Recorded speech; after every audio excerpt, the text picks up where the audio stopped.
slag. So with every step, your shoe melts, then your skin melts, then your bones melt into...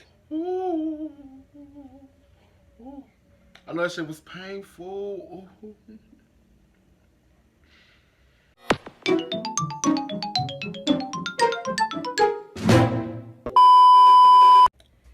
Yo, what's good? What's going on, YouTube? It's your boy K1 and CB. I'm back with another motherfucking reaction video.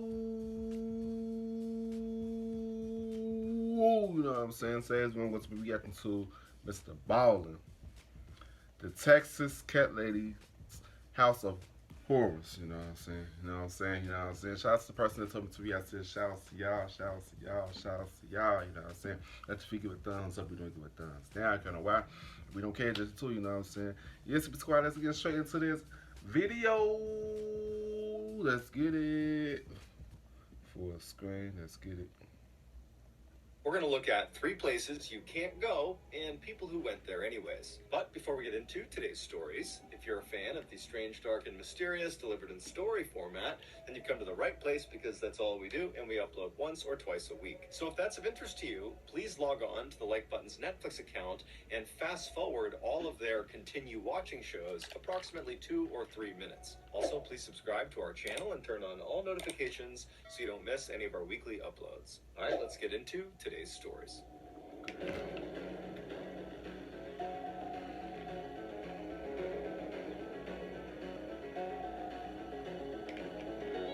DIY, number 3. Located on the far northern tip of Maine, right on the border of Canada, lies a small rural town called Van Buren.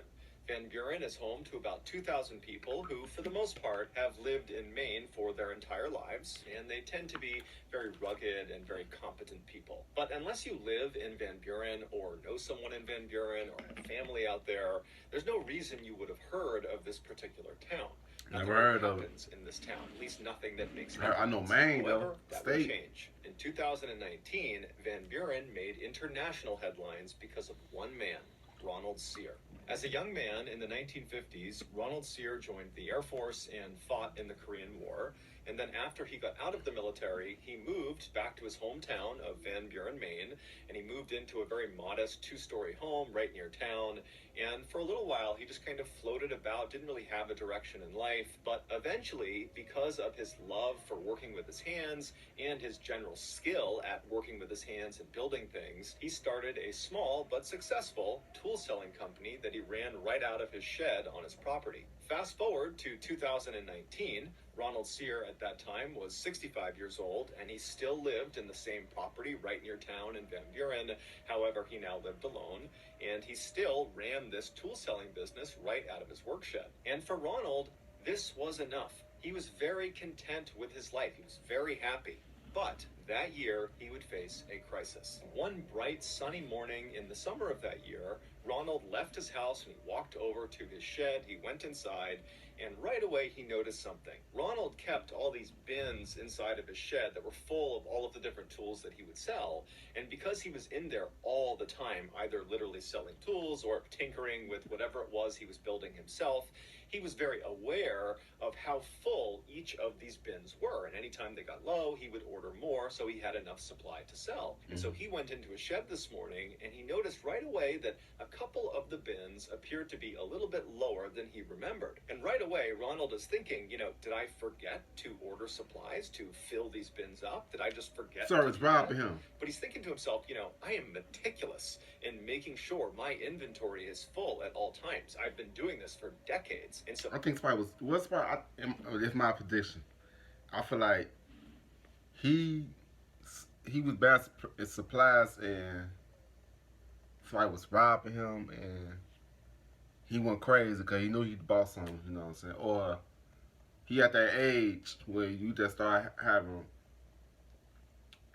dementia, all types of mental diseases and stuff, you know what I'm saying? Yeah, man, your brain could do some fucked up shit, bro. But yeah, that's my prediction. He just went crazy. Can't be me.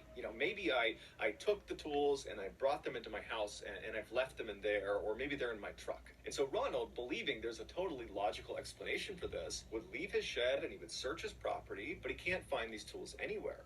And so he began calling his family and his friends to see if, maybe they had come by and borrowed some of these tools, or Right. maybe they knew what had happened to them. But everyone he spoke to said, no, I have no idea. And so by that afternoon, Ronald had found himself back inside of his work shed looking around, thinking to himself, have I been robbed? It was the only logical thing. See, that's why I say that's why I was trying to rob him, and he just went crazy. Well, it could have been deeper than what it is. You know what I'm saying? He might could have been robbed. You know what I'm saying? That's about this video.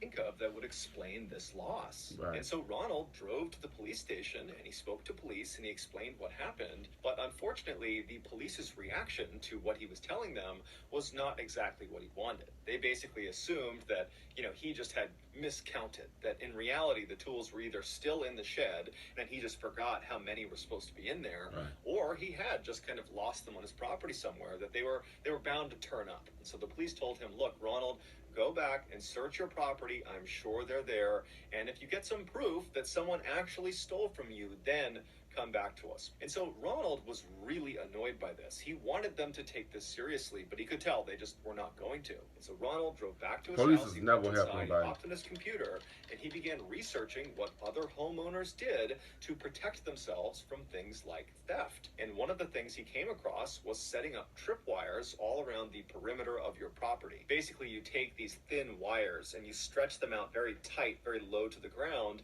and you anchor them on each side, and then on the wire itself, you hang little bells. And so, in theory, if an intruder were to walk onto your property, they would most likely not see the tripwires on the ground, and they would kick them, and that would cause the bells to ring, thereby alerting the homeowner of their presence. Ronald loved this idea, so he went out and he set up tripwires all around his property. But over the next several days, after these wires were stood up, none of the wires made any sound, and still more tools continued to go missing.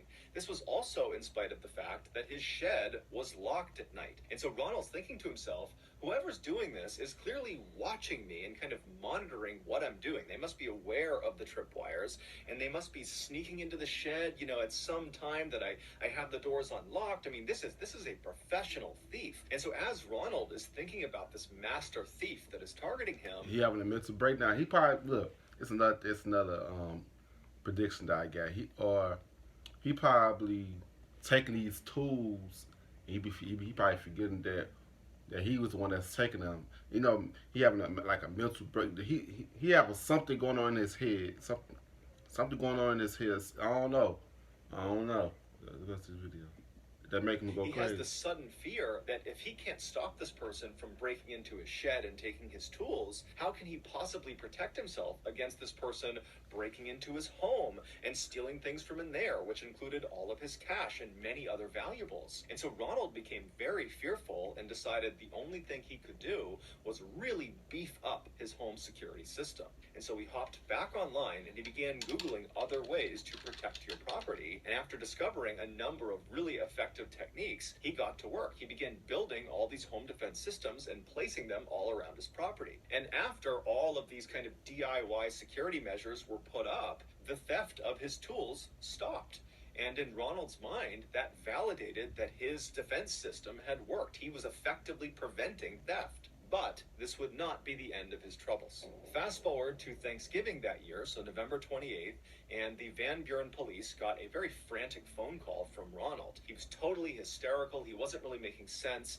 And the police, they tried to understand what was going on, but all they could get from Ronald was that he was requesting police to come to his residence immediately. And so the police, they hang up and they're thinking, okay, we know Ronald was dealing with a potential thief.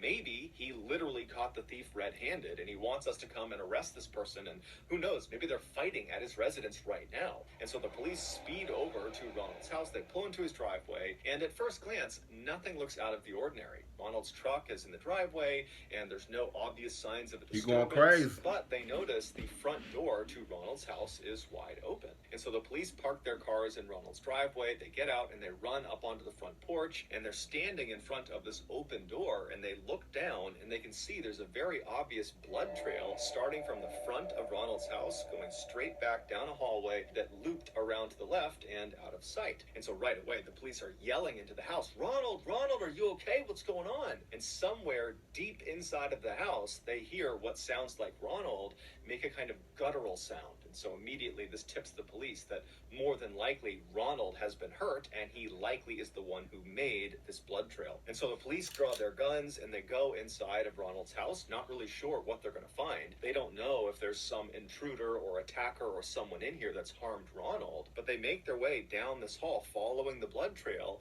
They turn the corner, and then sitting at the end of the blood trail is Ronald. He's sitting down with his back to some cabinets in the kitchen, and he's clutching his midsection. He is covered in blood. He's completely pale. And so right away, the officers call in backup, but then as a security measure, they search the rest of the first floor to make sure there is no other person here. There was no one on the first floor. They went to the second floor. They peeked around up there. They didn't see anyone. So they rushed back down to Ronald, who's still just sitting there. Man, I told you, he was going crazy.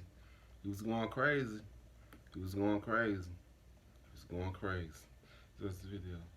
And they begin man could play tricks on you. aid, and they're trying to get him to explain what happened. How did you get hurt? But Ronald is clearly in shock. He's kind of in a daze. He's not making sense. And then by the time the paramedics showed up, just a couple of minutes later, Ronald had slipped into unconsciousness. When Ronald was wheeled out of the house, the responding officers and the backup officers, who by now had arrived, decided to search the rest of Ronald's house to see if there was some clue as to what had happened. And so they began searching in the kitchen, looking around, but there wasn't anything that stood out to them. And then they began walking around towards the living room. And when they got into the living room, one of the officers suddenly screamed to everyone inside to stop where they were, stop moving. It would turn out Ronald, as part of his very beefed up home security system, had installed various booby traps all around his property, including inside of his house. And some of these traps were gun booby traps. The officer that had yelled for everyone to stop had spotted one of these traps. He saw a handgun anchored to the ceiling, aimed at the front door. And so he forgot that he had booby traps. That's how he got shot and shit. Oh my fucking God. A string attached to the trigger that was also then attached to the doorknob of the front door. And so if this trap were live and some person opened the front door, it would activate this trap, causing the gun to shoot them. And so clearly Ronald had accidentally left this particular booby trap on, and he had accidentally activated it, shooting himself. Right. And so after the officer sees this gun anchored to the ceiling, he tells everyone, and they begin looking up and just looking around to see if there are other traps. And amazingly, there are. In other doorways, just from where they're standing, they can see the barrels of guns pointing down that are obvious booby traps. In their haste to get in there and figure out what was going on, they hadn't noticed all of these guns in the ceiling, and so it was just kind of a miracle that none of the other traps had been set off. Ronald would be rushed to the hospital that night, but he would pass away from his wound. His death would be ruled an accident, and to this day, we don't know if he really was dealing with a professional thief that was stealing his tools. Man, that's crazy. Damn. So his man was playing tricks on him to make him panic and shit. Yo, man could, oh my God. Yo, man could play tricks on you. Damn. That's crazy, bro. Sometimes don't listen to them niggas off in your mind, bro. Cause your mind, it's a powerful thing, bro. Your mind could make you, it could make you your biggest enemy. For real, that's the video. Or if it was just a figment of his imagination. Yeah, he was going crazy. So let's say you have to read an incredibly long email from your boss that you have to finish before the big meeting. Number 2, the loner. Mary Cerruti had a difficult childhood. Growing up in the 1950s and early 1960s in Houston, Texas, Mary's family barely had enough money to get by. And then by the time Mary was 21, both of her parents had passed away, leaving her with nothing. After their deaths, Mary kind of bounced around Houston, going from one low-paying job to the next. And then eventually she met a man that she fell madly in love with, and they got married, but unfortunately that marriage would end in divorce. After Mary got over that heartbreak, she would meet another man who she would also fall in love with, and they would get married too. But like her first marriage, this one also ended in divorce. At this point, Mary was so devastated by yet another heartbreak that she just kind of accepted that she was not gonna get married again. She was not gonna have a family of her own. But she didn't let this get her down. Instead, she kind of embraced her life as a loner. Fast forward to 2015, and Mary was 61 years old, and she was still living alone. She lived in a small home in a Houston neighborhood. This neighborhood, over the last several decades, had really begun to grow. Lots of new apartment complexes were being built all the time, and in fact, one of the apartment developers had approached Mary and offered to buy her house so they could build over her land, but she had refused because she loved her house. She did not want to sell it. It didn't matter what they offered her. Right. And so she was the only house in this long stretch of apartment buildings that didn't sell. But Mary kind of liked it. She wrote in her diary that her bungalow was like a castle, and all these apartment buildings all around her were her castle walls. Mary didn't really have much contact with other people. She didn't have a consistent job, so she didn't have relationships with coworkers. She didn't have much contact, if any, with her living family, and she really didn't have any friends, with the exception of one woman who was in town who owned an arts and crafts shop, who Mary would periodically go into town and say hello to. But despite all that, Mary was not lonely. She had lots and lots of cats, and she loved cats. Anytime she saw a stray cat out in the neighborhood, Mary would get the cat food and water, and then eventually would try to coax the cat to come into her house, and then when it did, she would win the cat's trust, and then she would give it a place to live, and she would feed it and take care of it. And so before long, she had dozens of cats living in the house with her. And so these cats kind of became Mary's best friends, and so she rarely left the house, if ever. She mostly just stayed. The cats turn their backs on. That's my prediction. The cats must turn their backs on her and ate her and shit. Y'all know cats can be very evil. Cats can be mean as hell, but I love cats though. I love cats. That's why this video. House with them. In February of that year, one of Mary's neighbors happened to be walking by her property, and they looked over and they saw a stack of mail had grown on her front porch, indicating that Mary had not opened her door to get her mail. And this neighbor also noticed that while Mary's property did tend to get a little bit overgrown with the trees and the grass, it was exceptionally overgrown. Like no one was even trying to take care of it. And so this neighbor was concerned that maybe something had happened to Mary, and so they opened up her fence, they walked across the yard, they went up onto the porch, and they knocked on the front door, but it was silent. And so this neighbor kind of leaned over and looked in the window that was just to the left of the door to see if maybe they could look inside, but there was a curtain drawn across that window, so they couldn't see anything. And so the neighbor tried knocking on the door one more time, but again, met with silence.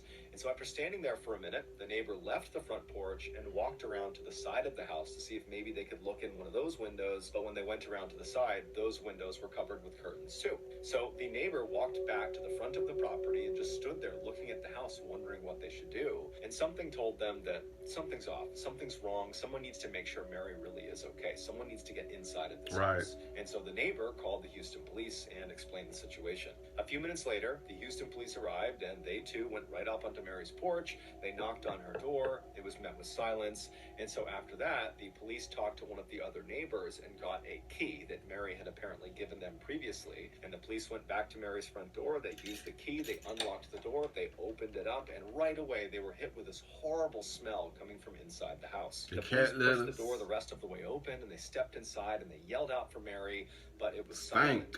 And then before the police began walking around looking for her, they looked off to their left and the right inside of the house, and they saw there were all these dead cats all over the ground. And so the Houston police didn't know what happened to Mary, but right away they're thinking, okay, you know, we've seen scenarios like this before where someone who lives alone that no one really checks on dies unexpectedly, and then when they pass away, all of their pets are trapped in the house, they're not getting fed, and so they pass away too. And so the police at this point are fully expecting to find Mary's dead body somewhere in the house.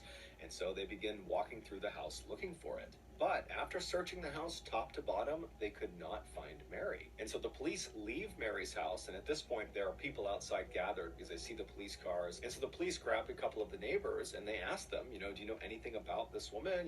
Did she say anything about where she was going? Did you see her leave at any point? And the consensus amongst the neighbors they spoke to was that Mary basically kept to herself. She did not travel. She didn't go anywhere. She mostly just stayed in her house with her cats. And so it was very unlikely that she would have just abandoned the property and abandoned her cats because she loved them so much. And so the police at this point are thinking, okay, she's got to be in this house somewhere. And so the police called a few more officers. She was in the house. And the group went back inside of Mary's house and they really looked for Mary, thinking that, maybe she slipped into a closet and that's where she passed away, or, maybe she's just hidden somewhere in the house. And so they really kind of ripped the house apart looking for her.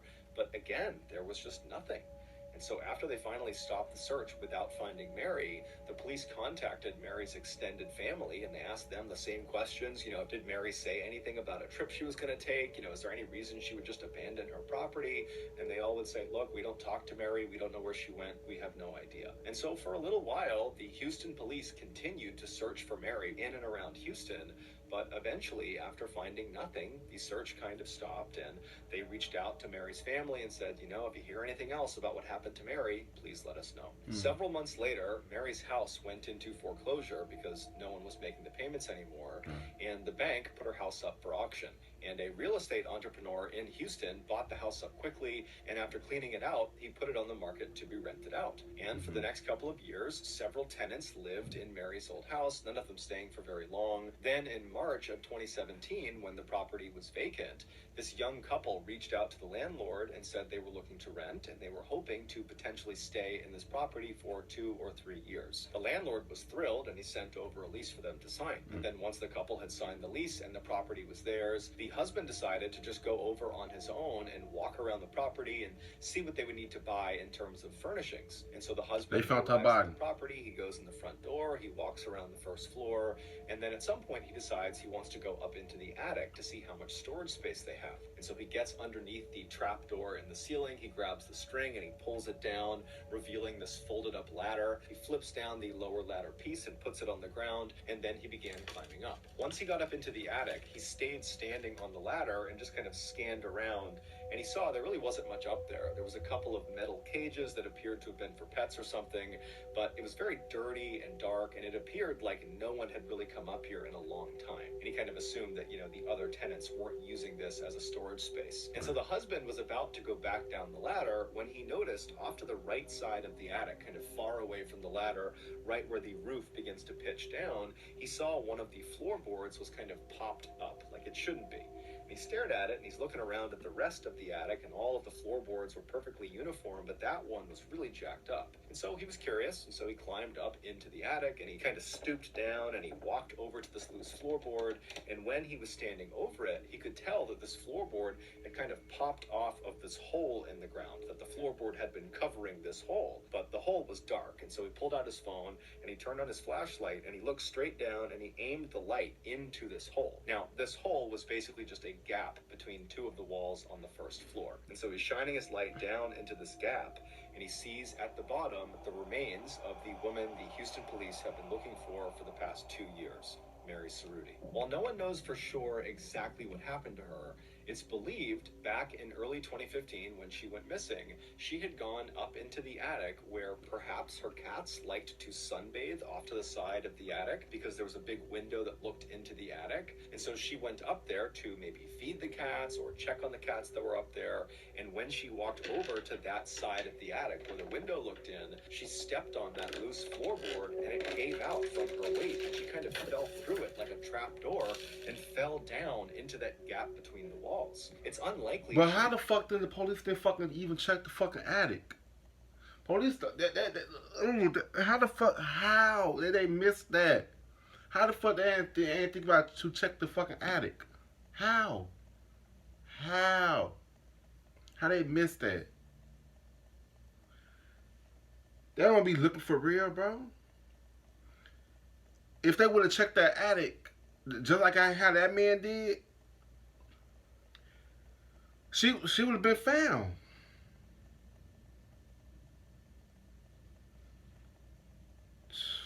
They need to have some more damn some real police officers that will search some shit, bro. How the fuck they didn't think about checking the damn attic and shit, bro? And check everywhere. Some people be lazy, bro. Let's watch this video. Hurt from this fall, but when she stood back up again in this kind of narrow space, she would have realized very quickly that there was nowhere for her to go. You can't go left, you can't go right, and you can't get back up into the attic. It was too far up for her to reach, and there was no way for her to kind of use the walls to climb back up because the space she was in was so narrow. I mean, she could barely move. She also didn't have a cell phone on her, so she couldn't call anyone. Woo! If she screamed out, no one would have heard her because she was behind several walls of insulation. Woo! And because no one ever checked on her, there was no one that was just going to find her trapped in the wall. She was totally on her own. Man, so trapped in that's this scary. space, Mary spent probably a couple of days screaming and trying to get her way out, but nothing worked. And then eventually she passed away. And then unfortunately, all of her cats did too. Damn. That was ruled an accident. Man, that's why you gotta be. You gotta have this relationships. I've been so isolated in to this world, man. That shit crazy. Hellfire. In the spring of 2017, Antonio Navarrete was on top of the world. Just a year earlier, the 21-year-old Florida resident had met the love of his life, a young woman named Daisy Martinez. And now Daisy was pregnant, and so she and Antonio were very excited about starting a family together. For the time being, Antonio and Daisy were living with Antonio's parents in his hometown of Waimama, which is a quiet rural suburb just south of Tampa. But Antonio had a bright future ahead of him. Ever since he had graduated high school, he knew what he wanted to do with his life. He wanted to be an auto mechanic, and he had the skills to do it. From the time he was... I'm not gonna lie, I think from it... Y'all know... Well, I know it's about Mr. Ballen's videos. He always had like the screen, like the green screen about what happened to the person in the background. Have y'all noticed that about his videos? I think, and he just say he was a mechanic. So my prediction, what happened to Antonio is that he got burned to death. You know what I'm saying? At his job or something. I don't know. What about this video?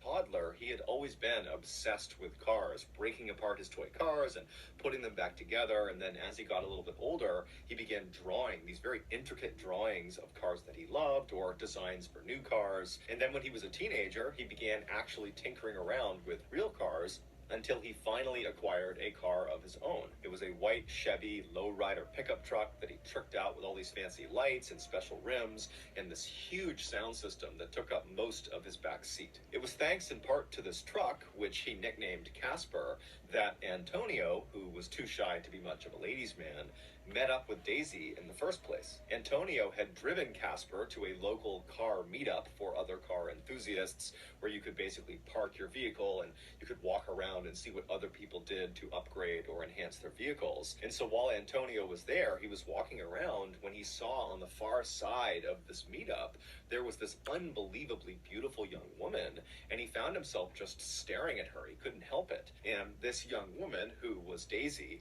she eventually would look up and she would smile at him, and the rest, as they say, was history. 6 months later, not long after Daisy had moved in with Antonio at his parents' house, and the couple had announced to their delighted families that they were going to have a baby, Antonio got yet another good piece of news. He'd landed a good job with a company that did maintenance work for Tampa Electric Company's Big Bend power plant, which was located in Apollo, Florida, which was about 10 miles he got burned to death for Antonio's parents' home. Now, this was not Antonio's dream job. He still very much wanted to eventually become an auto mechanic, but this job paid $12 an hour, nearly double what he was used to making. And so with this job, he and Daisy would finally be able to raise enough money to get a place of their own, hopefully before the baby arrived that fall. Also, Antonio had been told by other people who worked at this company that this was actually a really easy job, that pretty much you just rolled around on golf carts all day picking up trash. It was perfect. A few weeks later, on June 24th, Antonio found himself driving in his truck to the Big Bend power plant for his first day on the job. As he drove, he would have glanced over at the picture of Daisy he had taped to his dashboard.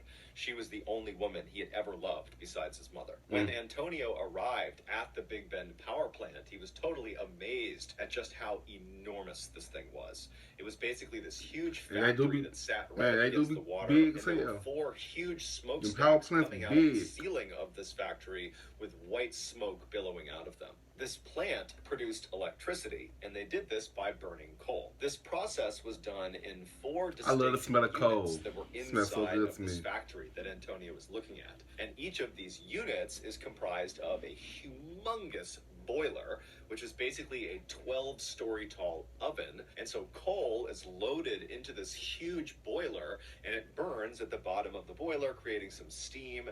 And that steam goes up the boiler and begins to turn these huge turbines, creating the electricity. And then the steam just continues up the boiler and then out its respective smokestack into the air. In newer units, the airborne ash, which is a natural byproduct of burning coal, is captured inside of the boiler. But at Big Bend, 3 of their 4 units were built in the 1970s, so they were older models, and they did not capture the airborne ash inside the boilers. Instead, the ash would get heated up so much that it would melt and turn into a substance called slag, which basically is molten lava, like the stuff that comes out of volcanoes. That's what slag is. And so as this slag kind of builds up inside of the boiler, it would go through this man-sized hole at the very bottom of the boiler, and right below that hole is this 30-foot tall water tank called a cooling tank, and this red-hot slag, it basically dumps down into that water, which cools it off, turning it into these kind of glassy rocks. And then they settle at the bottom of this 30-foot cooling tank,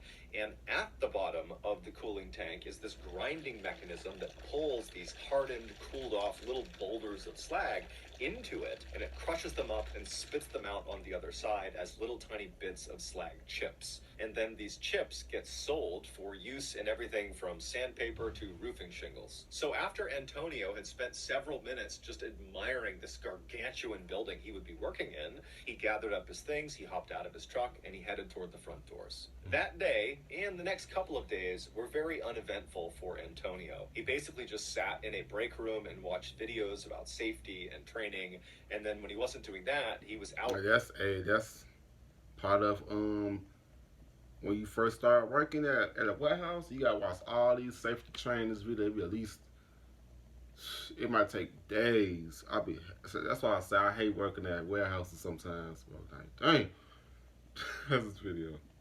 Trying to navigate around the inside of this huge factory, which was basically this huge maze. And he found very quickly that it was a very hazardous place to work, as there were huge trucks moving around inside of it, it was super loud, and there was just heavy machinery operating constantly all around you. But after several days of just kind of walking around and asking people what things were, Antonio felt like he had a pretty good handle on the layout and also on what his job would entail. On Thursday, June 29th, so just 4 days into doing this new job, Antonio woke up in his parents' house in a really good mood because the next day, that Friday, Daisy was going in for an ultrasound and they were going to find out whether their baby was a boy or a girl. And he was very excited about this. And so Antonio came downstairs, he grabbed a quick bite to eat, and then he kissed Daisy on the cheek, and he headed outside into his truck and began the commute to work. A few hours later, Antonio's mother was in the grocery store when she pulled her phone out of her purse, and she noticed Antonio had called her and she missed it, but he had left a voicemail. And so she played the voicemail and then put the phone to her ear. And what she heard was quite possibly the most traumatic thing a mother could ever hear from their child. After leaving the house that morning, Antonio drove all the way to work, no problem. He parked in the lot, he went inside the building, and initially the day was like any other day. He just kind of drove around the facility and picked up trash, and that was it. But just a couple of hours into his shift, 2 fairly significant issues arose simultaneously inside of Unit 2. In the boiler, the slag that was building up had somehow created a sort of plug over that man-sized hole where the slag was supposed to dump into the water chamber. And so as more and more slag was being created, as the ash melted, it wasn't draining into that chamber. And so all of this slag was just building up on top of itself inside of the boiler.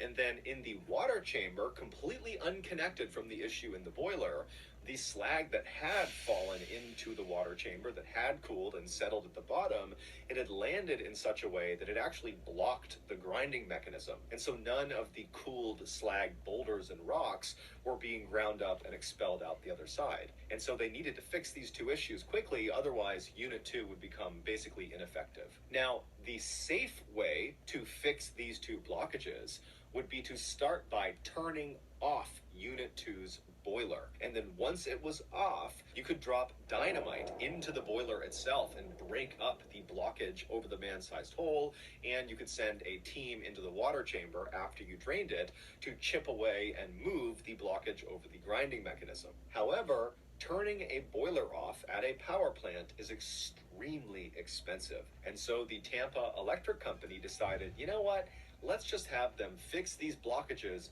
without turning the boiler off.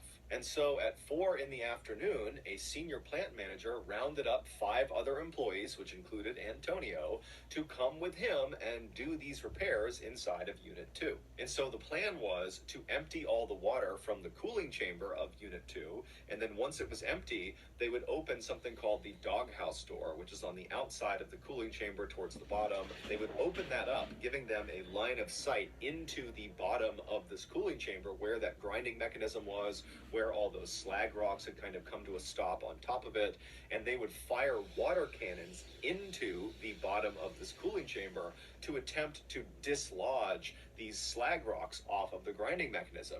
And then after they cleared that blockage, they would shut the doghouse door and they would somehow deal with the blockage inside of the boiler. But that felt like a secondary issue. They needed to make sure the grinding mechanism was cleared before they did anything else. Now, you need to understand that this company had asked their employees to do this type of repair before, to do it with the boiler still on, and in the past, nothing bad had ever happened, and so these 6 guys, including Antonio, must have thought this was just totally routine, that we would never be asked to do something like this if it was extremely hazardous. But it would turn out what they were doing, making these repairs with the boiler still on, was quite possibly the most hazardous thing they could possibly do at this plant. But either way, the 6-man team made their way over to Unit 2, and they began taking up positions with their water cannons right in front of the doghouse door. Antonio's job for this operation was actually not to be involved in getting the slag free. He was just going to be there to clean up during and after the operation. And so he stood kind of in front of the doghouse door, but maybe 10 or 15 feet back, just kind of standing back, watching the other guys do their jobs. Now, you need to understand the scale of the machinery in front of Antonio and these other men. You have the water chamber, which is 30 feet tall, and then above the water chamber is the 12-story tall boiler that is still on. So there's coal actively burning inside of it. There's red-hot slag, so like lava, just kind of tumbling around inside of it. See, I would never do a job like that. Hell no. I would never do a job like that. I would never do a job like that. If it's dangerous like that, I'm not gonna risk my life over that shit. And they paying $12 an hour? Hell no, bro. You gotta pay me at least 20-something an hour or more. You know what I'm saying? I ain't doing that shit enough for no 12. Hell no. Let's watch the video. And the steam inside of this boiler is well over 1,000 degrees Fahrenheit. And so they are dwarfed by this totally dangerous piece of machinery. But eventually, their operation begins. The senior plant manager has the water chamber drained, and then after it's empty, they open the doghouse door, and Antonio watched as the other 5 men took turns with their water cannons, firing them through the store at the big slag rocks that are sitting on top of the grinding mechanism. And it wasn't really working that well, but they were starting to make some progress, and Antonio likely was just kind of getting bored waiting for this to be over, because there really wasn't much for him to do. There wasn't much cleanup. And then as he's standing there, something horrible happened. If I told you there was a free way to combat climate change, would you do me a favor and not skip this ad? I'm Shelby. I'm a... Because the boiler had been left on, all that ash was still getting melted and turned into slag. And the slag was not being drained because that plug had formed over the man-sized hole in the boiler. And so you have all this slag that's building up. It's getting heavier and heavier and heavier. And about 20 minutes into their cleanup operation, the weight of all all that slag broke through that plug, immediately creating an opening where all this red hot slag, this lava, came tumbling down. It rebounded on the back end of the empty water tank and shot out of the doghouse door like a tidal wave of hellfire.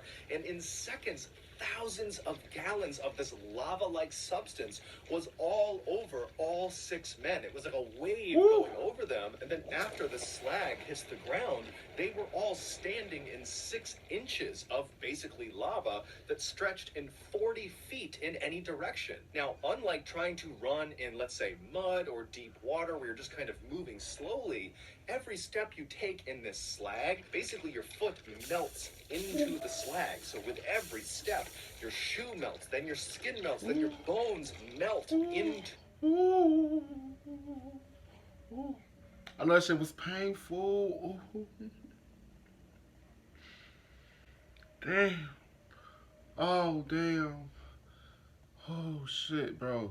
This substance. And so all these men, after immediately being hit with this stuff and catching on fire, literally, they likely tried to start running, but it was like their bodies were slowly consumed by this slag feet first. And so Antonio tried to run like the rest of them, but he couldn't go anywhere, and he fell onto the slag. So he's laying on his side, and as he's melting and burning to death, he reaches into his pants pocket with his free hand, and he pulls his phone out, and he calls his mother. She doesn't pick up, and so he leaves her a voicemail. And all he says is, Mom, Mom, I'm burning. Please call the cops. Please, Mom. And in the background of this voicemail, all you hear is the hissing sound of the steam and slag pouring out of the boiler. In total, 5 of the 6 men that were a part of this repair operation would be killed from this tidal wave of slag.